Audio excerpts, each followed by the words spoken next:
जय गुरु जी। अनंतम शुक्राना गुरु जी महाराज। दिव्य आभा का पाठन करेंगे पृष्ठ 115 से 119। अनंतम शुक्राना गुरु जी महाराज। आज दिव्य आभा का पाठन करेंगे पृष्ठ 115 से 119। शीर्षक है नम आकाश पर प्रज्वलित सूर्य। अपने गुरु की महानता का वर्णन करने की मुझ में सामर्थ्य नहीं है, क्योंकि मात्र शब्द उनकी आदित्य दिव्यता के लिए अपर्याप्त हैं। तथापि उनकी आज्ञा से, आदर और प्रेम से भरे कुछ शब्दों में उन्होंने अपनी कृपा से हमें कैसे धन्य करा है, ये अनुभव आपके साथ बांट रही हूँ। जीवन के अस्तित्व का मार्ग मोक्ष प्राप्ति की कामना के समान है। जो अपने जीवन की बागडोर अपने गुरु को समर्पित कर देते हैं, उनके लिए ये सरल हो जाता है। वास्तव में हम मार्गदर्शक ना होकर केवल अनुयायी हैं। मेरा जन्म एक जट सिख परिवार में हुआ था। मेरे परिवार में आनंद, सुख, समृद्धि, शिक्षा और अनुशासन किसी का अभाव नहीं था। अपने बचपन से मैं अपने दादा से बहुत प्रभावित रही हूँ, जो सदा धर्म और ईश्वर में विश्वास रखते आए हैं। शनि शनि एक गुरु की महिमा प्राप्त करने का विचार मेरे मन में बस गया। मेरा विवाह भी एक जट सिख परिवार में हुआ।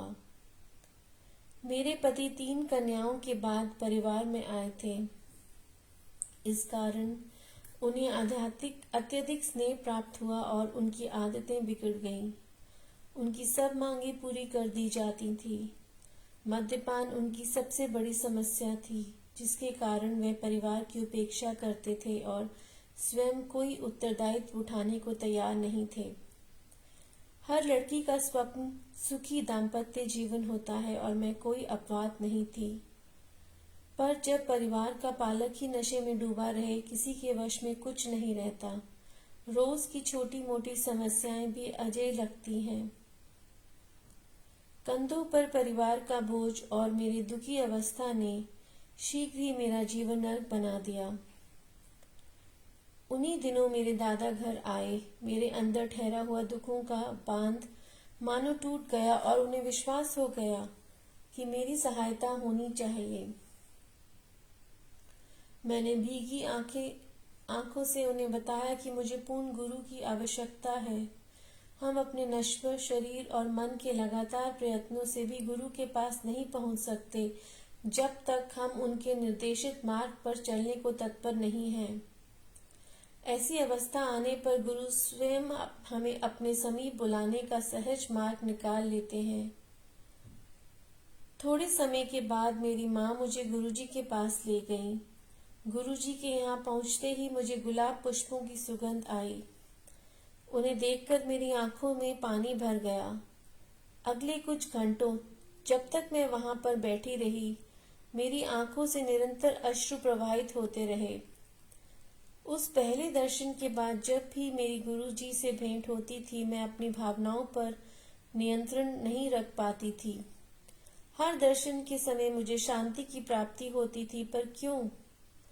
यह मेरी तुच्छ बुद्धि की समझ में कभी नहीं आया। संभवतः मेरे आंसू मेरी अंतरात्मा को स्वच्छ कर रहे थे। इस बीच मेरे पति ने और अधिक मद्यपान करना शुरू कर दिया। वह अपने उत्तरदायित्व को बिल्कुल भूलकर पैसे जल की भांति बहाने लगे। उनको गुरुजी के बारे में बताकर उनके पास चलने को कहा, पर उन्होंने मेरा परिहास करते हुए कहा कि ऐसे गुरु तो सैकड़ों मिल जाते हैं, और मुझे रूढ़िवादी की उपाधि से विभूषित कर दिया। साथ ही मेरा गुरुजी के दर्शन करने का भी अनुमोदन नहीं किया। नवंबर 1999 के आसपास उनका संयुक्त राष्ट्र की ओर से लेबनान स्थानांतरण हो गया। वहां पर उनकी नशे की आदत बढ़कर और गंभीर हो गई और उसी समय उनको यकृत सूत्र रोग से पीड़ित घोषित किया गया। मेरे ऊपर तो दुखों का पहाड़ टूट पड़ा। चिकित्सक के अनुसार उनके यकृत ने काम करना बंद कर दिया था और बता दिया कि अगले 2 वर्षों में उन्हें नए यकृत की आवश्यकता पड़ेगी। इतने कम समय में किसी दाता को ढूंढना असंभव था। ऐसा दानी मिलने पर भी उसका व्यय अत्यधिक होता है और शल्य चिकित्सा के परिणाम सफल होने की संभावना भी अति कम थी। चिकित्सक ने उन्हें कह दिया था कि मद्य की एक बूंद भी उनके लिए घातक सिद्ध हो सकती है। इस बीच मेरे अभिभावक गुरुजी के पास जाकर उनके स्वास्थ्य लाभ की कामना करते रहे। चिकित्सालय से अवकाश प्राप्त कर हम दिल्ली वापस आ गए। मेरे आग्रह पर वे गुरुजी के पास आए, पर एक कोने में बैठकर यही शिकायत करते रहे कि कितनी थकान है और मैंने ही आने की जिद करी थी। उस दिन जब मैं गुरुजी के पास पहुंची तो मैं आवेश में कुछ बोल नहीं पाई। मेरी माँ और मैंने गुरुजी से उनको बचाने की विनती करी। गुरुजी ने उत्तर दिया कि वे तो नास्तिक हैं, वह उसकी सहायता कैसे कर सकते हैं। उसके बाद मैं गुरुजी के पास अकेली ही जाती रही क्योंकि मेरे पति साथ आने को तत्पर नहीं थे। एक रात गुरुजी के यहाँ से वापस आने पर मैं गहरी नींद में सो रही थी जब अचानक जोर से मेरे कमरे में वायु का झोंका आया। भय के कारण मैं बिस्तरे में उठकर बैठ गई और आंखें बंद कर प्रार्थना करने लगी। मुझे अंधेरे को चीरते श्वेत प्रकाश का आभास हुआ जो मेरे मस्तक तक आ रहा था। उस श्वेत प्रकाश के मध्य में गुरुजी की आकृति थी। उन्होंने कहा कि वह अब मेरे पति को ठीक करेंगे।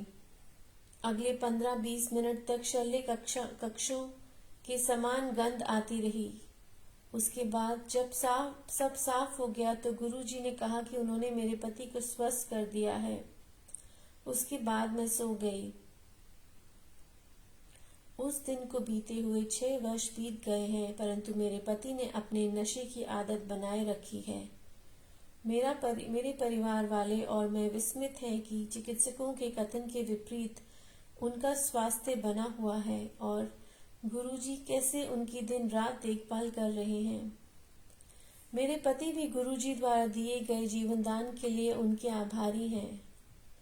इस संसार के समस्त ग्रंथों के अनुसार मनुष्य के जन्म से पूर्व ही उसकी मृत्यु की तिथि का निर्धारण हो सक जाता है और कोई भी उसे एक श्वास अधिक या एक कम नहीं कर सकता है, किंतु उसके कर्मों को समाप्त करने का सामर्थ्य केवल सर्वोच्च सृजनकर्ता के पास है। एकमात्र गुरुजी ही ब्रह्मांड के संचालक हैं। वे सर्वश्रेष्ठ शक्ति हैं जिन्होंने मेरे जीवन की गाथा का पुनः लिखा है। मैं और मेरे परिवार वालों ने अनेक बार गुरुजी से सहायता की पुकार लगाई है और यह अनुभव किया है कि अचानक ही सब कुछ ठीक हो गया है, जैसे किसी ने कोई जादुई छड़ी घुमा दी हो। एक बार मुझे गुरुजी के पास अपनी आधा दर्जन से अधिक सहेलियों को ले जाने का संयोग प्राप्त हुआ।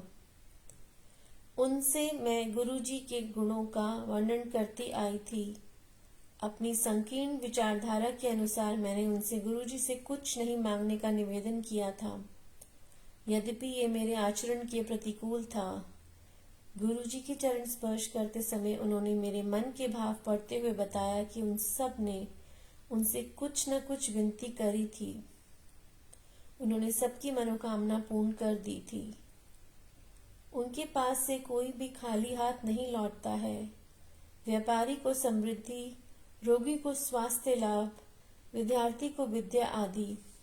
कुछ को उनकी आशीष का आभास हो जाता है, शेष अनभिज्ञ रहते हैं। उनके स्नेह की कोई सीमा नहीं है।